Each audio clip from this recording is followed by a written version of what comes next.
especiales. Porque números 30 y 31 son de estos capítulos que desde la perspectiva cultural nuestra no son políticamente correctos. Desde los valores, entre comillas, que hoy día nos inundan en nuestra sociedad.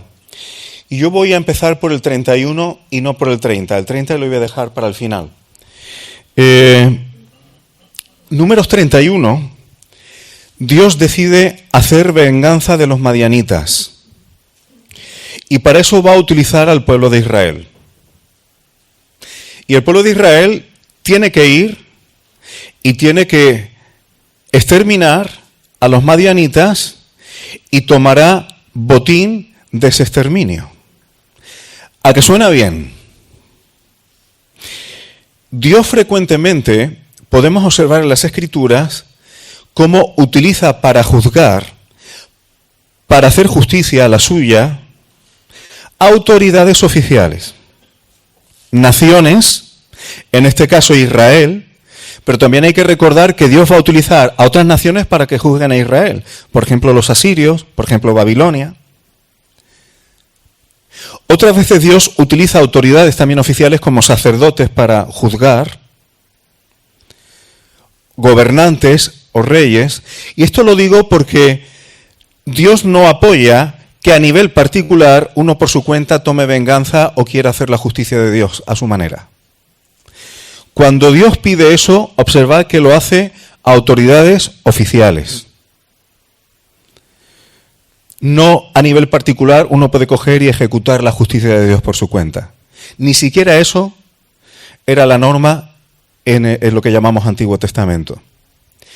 Ahora, Dios utiliza a Israel para juzgar a los madianitas.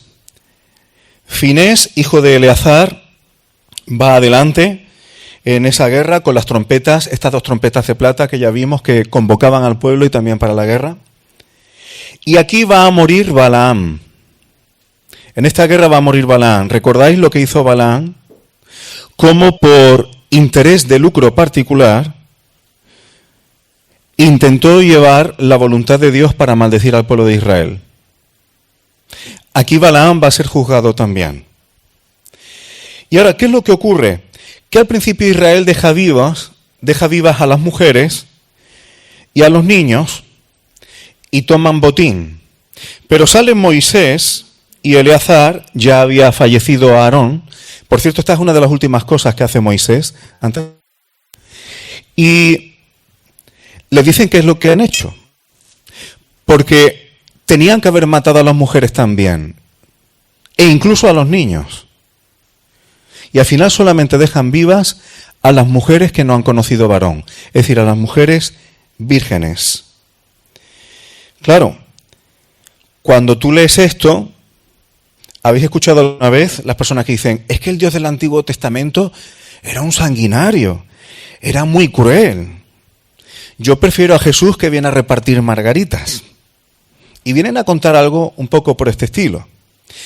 Y aquí hay que considerar algunas cosas, hermano. Primero, ese Jesús, que solamente se ve la parte, digamos, pacífica, en su segunda venida, en Apocalipsis, nos damos cuenta que su segunda venida no va a ser tan pacífica. Eso para empezar. Segundo, los seres humanos tenemos tendencia en la carne a valorar si Dios es bueno o no, como si nosotros lo fuéramos. Y Dios es justo.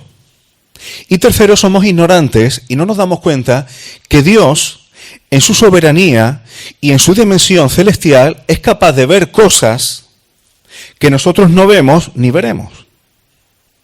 Dios conoce el pasado, presente, futuro. Dios conoce el corazón de las personas y Dios conoce los detalles de todo. ¿Quiénes somos nosotros para entrar a valorar por qué Dios hace una cosa? Sabemos que los pueblos cananeos y los pueblos de este entorno tenían costumbres abominables. Cogían a los niños, muchos eran abusados, muchos eran sacrificados a sus ídolos, a sus dioses. Y esos niños cuando crecían ya os podéis imaginar en qué se convertían. Muchos de estos pueblos tenían contacto, lo tenemos ahí, cuando mandan a los 12 espías, había gigantes que vivían en medio de ellos. Los gigantes, fijaos que nunca se habla bien de un gigante en las Escrituras.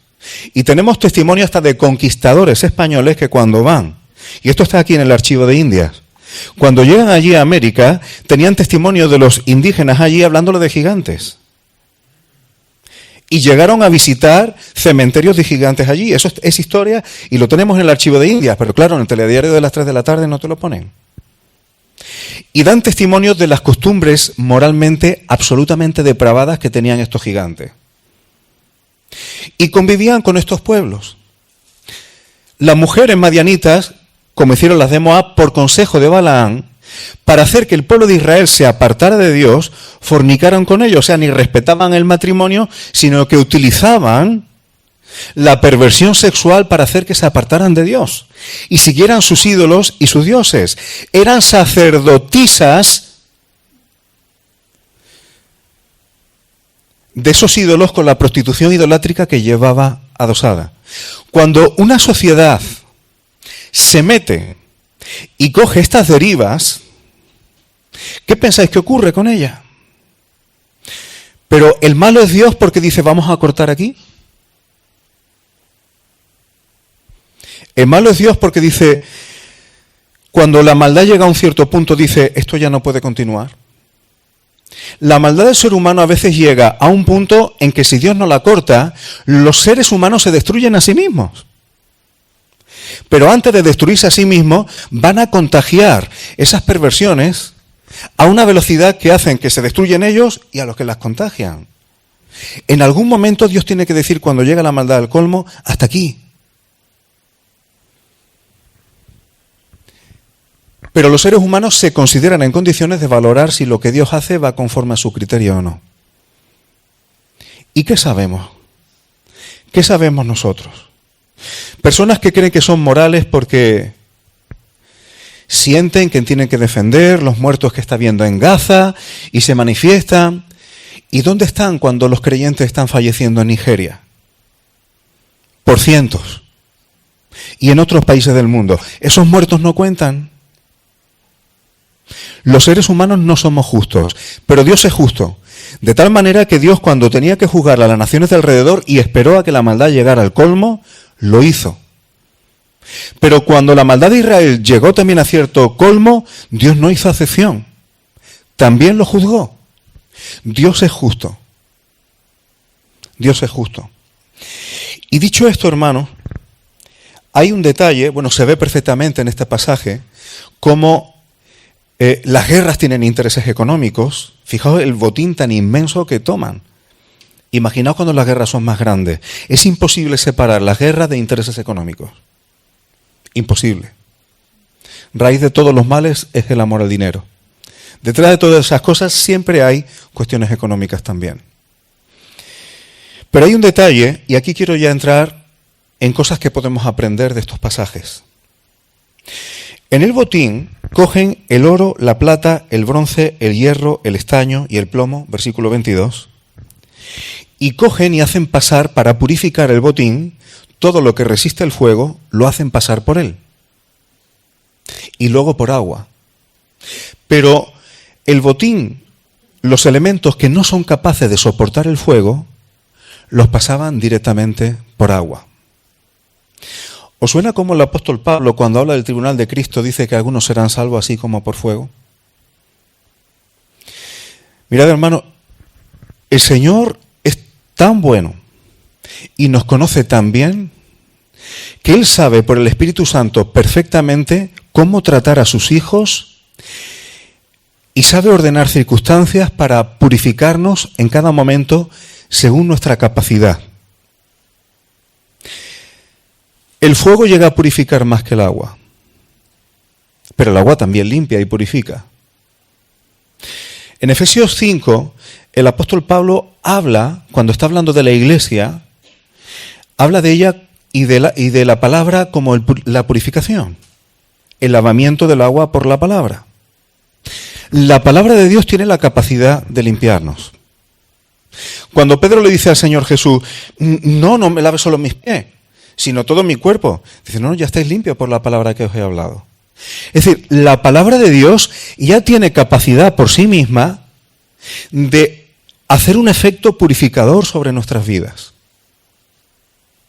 Pero también hay veces que el Señor tiene que utilizar, o el Señor considera, usar el fuego de la prueba, el fuego de la disciplina, que es más incómodo, es más duro, pero normalmente purifica más. Porque es una forma de experimentar en nosotros mismos lo que es la cruz de Cristo. Pero el Señor nunca permite que seamos probados más de lo que somos capaces de soportar. Y no siempre estamos en las mismas condiciones. Hay veces que el Señor permite que pasemos por fuego purificador, circunstancias que nos ponen a prueba, porque sabe que estamos en condiciones de poder soportarlo. Y cuando salimos de ahí, el nombre del Señor sale glorificado, y en tu vida hay más de Cristo y menos de tu yo natural. Pero otras veces el Señor sabe que no estamos en condiciones y deja que lo que nos purifique vaya siendo su palabra. El Espíritu Santo ordena las circunstancias para cada uno de sus hijos, para, según el momento, según cómo estás, el Señor tiene toda sabiduría, pero el Señor nos va purificando. Aprovechemos cada oportunidad que el Señor nos dé, ya sea a través de su palabra o incluso a través del fuego de la prueba. Porque la fe probada por el fuego, eso para el Señor es valioso más que el oro.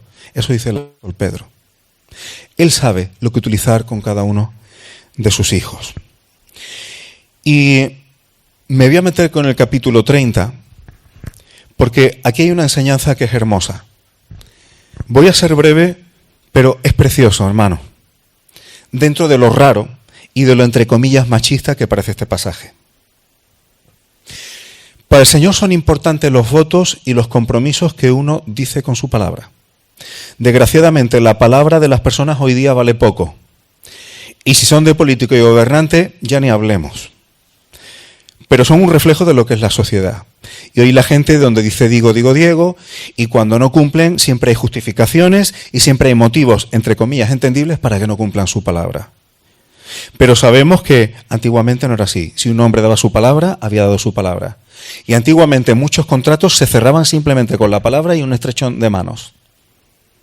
Desgraciadamente eso ha cambiado conforme la degradación moral ha ido invadiendo la sociedad. Pero es que el Señor quiere que cuando nosotros nos comprometemos con nuestras palabras, cumplamos. Si un hombre da su palabra, tiene que cumplir. Pero aquí lo extraño es que pasa cuando la que da su palabra o hace el voto o el compromiso lo hace una mujer. Entonces el Señor dice que si la mujer hace un voto al Señor o coge un compromiso, hace un juramento o se obliga a algo, en principio hará lo que dice. Pero si la mujer es joven y está en casa de su padre, si el padre oye o se entera del voto que ha hecho su hija y no le parece, podía anularlo. Y entonces la mujer era perdonada de no cumplir esa obligación porque el padre lo anulaba. Esto ocurría también si era una mujer casada. En el caso de la mujer casada, si la mujer hace un compromiso, un voto, un juramento, pero cuando el marido lo oye, no está de acuerdo, lo invalida, la mujer queda libre de cumplir ese voto o esa obligación.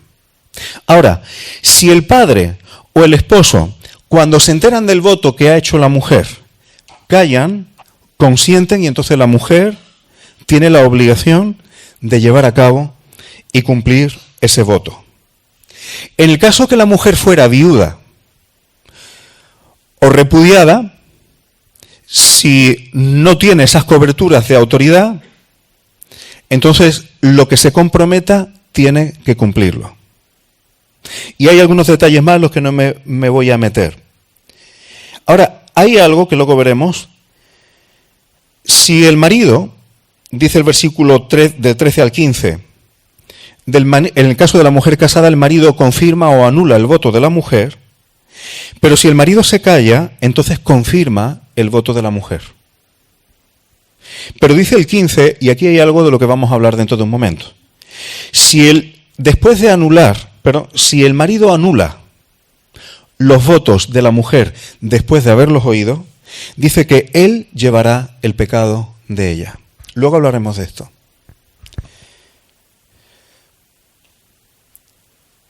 Algunas cosas que aprender de aquí. Primero, dice que el Señor perdona el compromiso que toma la mujer si luego lo anula el padre o el marido. Fijaos cómo Dios respeta autoridades que Él mismo pone. No dice, como yo soy Dios, pues ahora digo que no hace eso.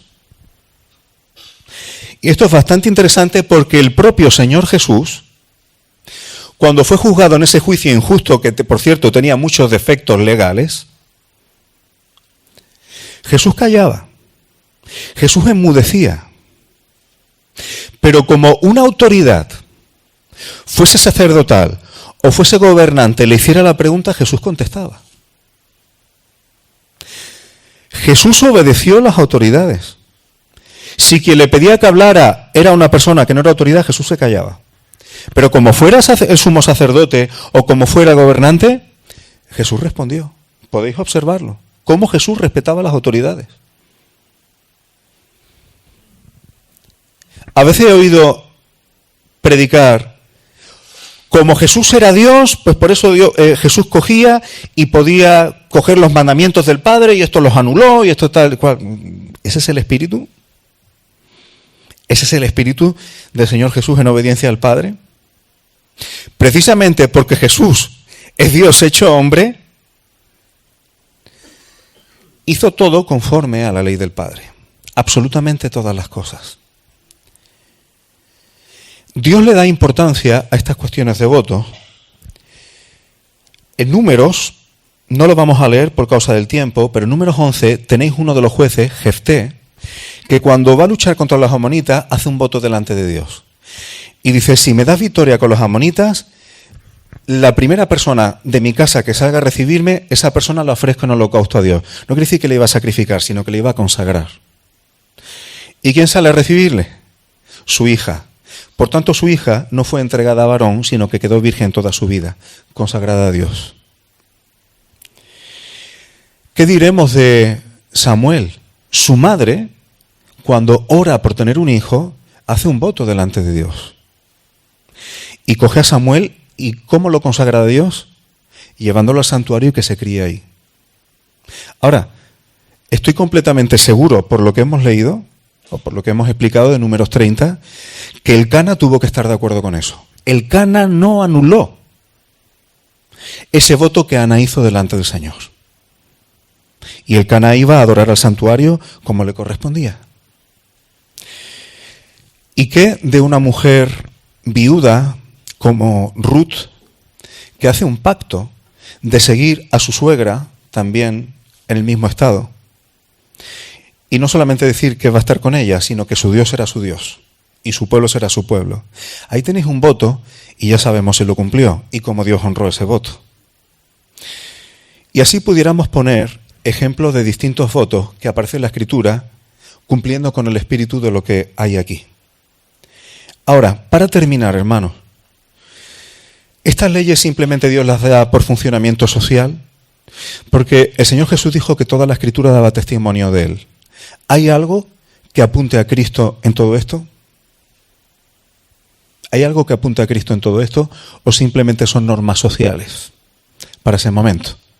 Por cierto, el apóstol Pablo valida esto en el Nuevo Testamento. Ahí lo tenéis en 1 Corintios 7.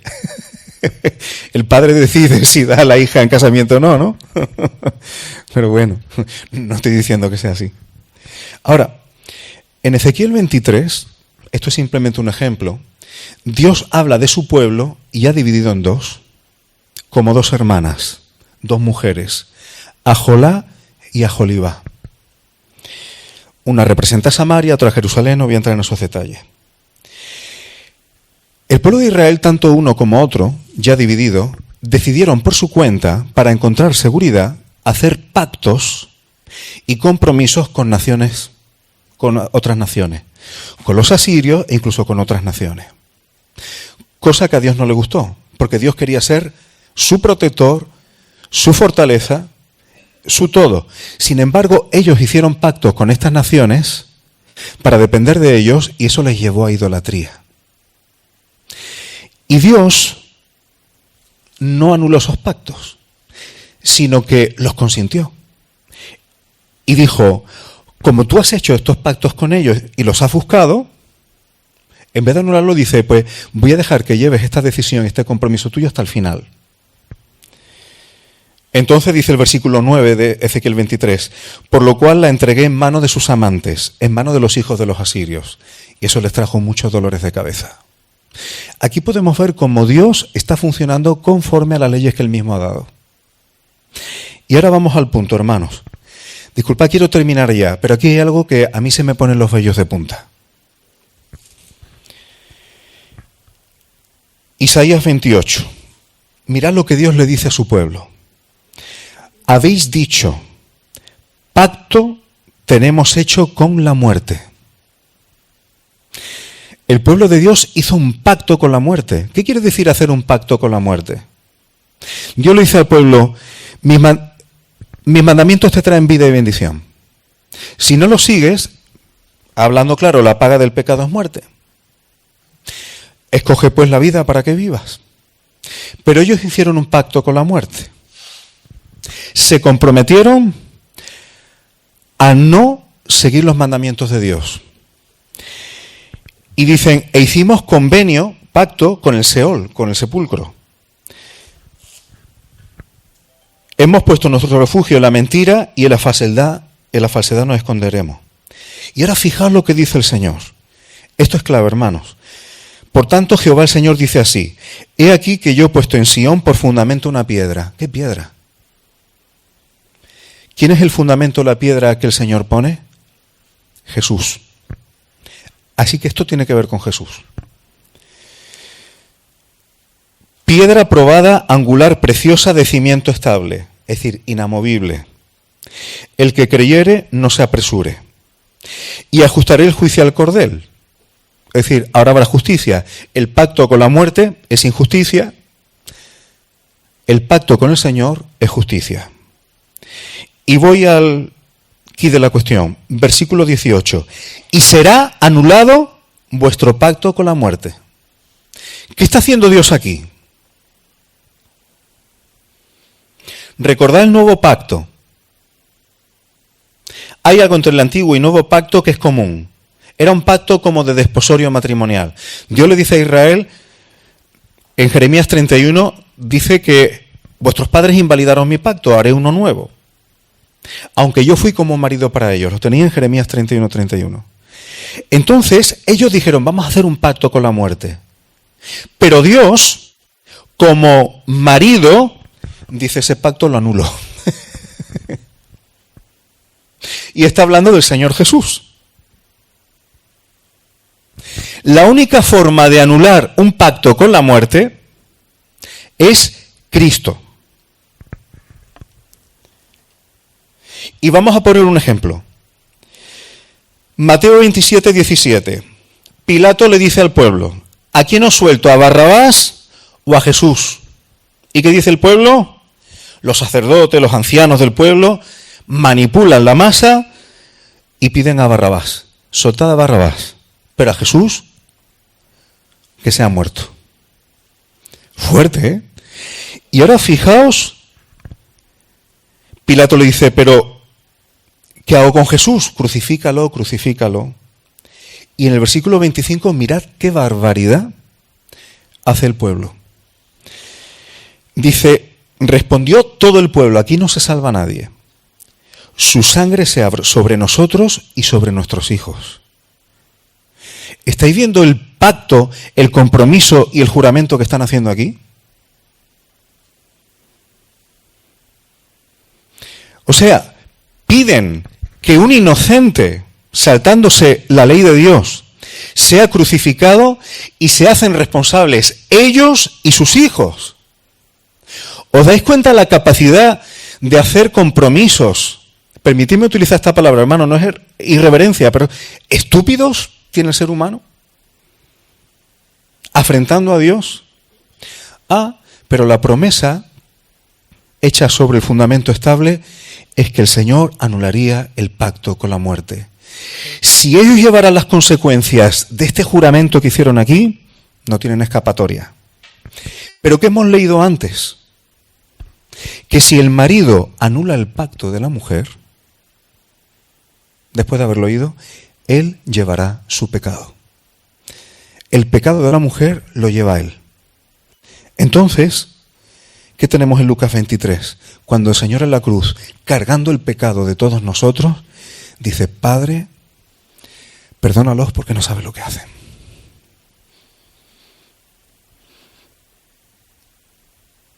En nuestra ignorancia, en nuestra locura, todos hemos hecho pacto con la muerte. Y el Señor, para anular ese pacto del cual no teníamos escapatoria, y que pudiera decir perdónalos porque no saben ni lo que están haciendo, para que se cumpliera la ley de Dios, Él llevó sobre sí el pecado que nos correspondía a todos nosotros. Y por eso, y ahora ya termino, tiene sentido cuando Pablo en Colosenses dice: y a vosotros estando muertos en pecado. ¿Muertos por qué? En nuestros delitos y pecados.